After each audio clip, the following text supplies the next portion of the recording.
আপনি যেটা বলেছেন সেক্রেটারির নেতৃত্বে ঠিক কথাটা এরকম না। সত্য ঘটনা হলেও আমিও ছিলাম।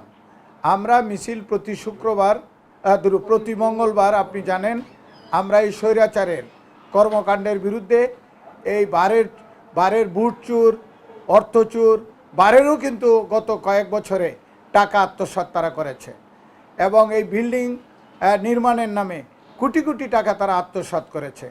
আমরা এর প্রতিবাদে কিন্তু এই দূষরদের এখানেও কিছু আইনজীবী নেতা আছে যারা এই স্বৈরাচারের এই দূষরের সাথে সরাসরি যুক্ত।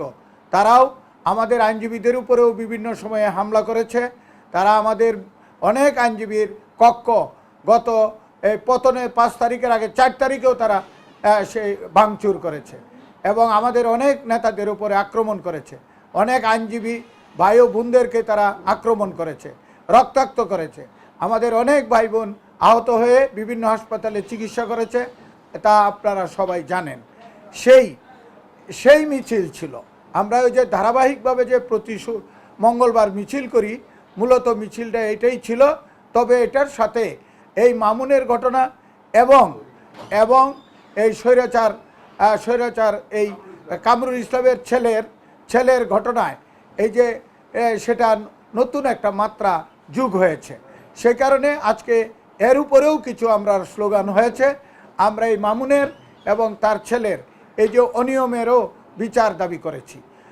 মিছিল যখন ওই মহানগরে যাওয়ার পরে মহানগরের এজলাসের সামনে দিয়ে দোতলায় যখন মিছিল আসে, পিছনের অংশ থেকে কতটুকু কি হয়েছে এই ব্যাপারটা আমি বা আমার সাধারণ সম্পাদক এটা প্রত্যক্ষভাবে আমরা দেখি নাই। আমরা এটা আমাদের কোনো আইনজীবী করেছে বলে আমার মনে হয় না। আমাদের মিছিলকারী বা আমাদের দলের ফোরামের কোনো আইনজীবী করেছে বলে আমার কাছে মনে হয় না।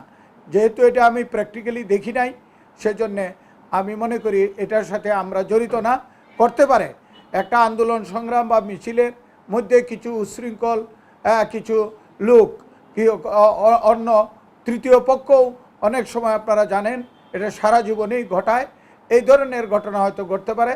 মূলত আইনজীবী ফোরামের মিছিল থেকে বা আমাদের আজকের এই মিছিল থেকে এই মামুনের কক্ষ, নাজিরের কক্ষ ভাঙচুর করেছে, এটা আমার কাছে মনে হয় না।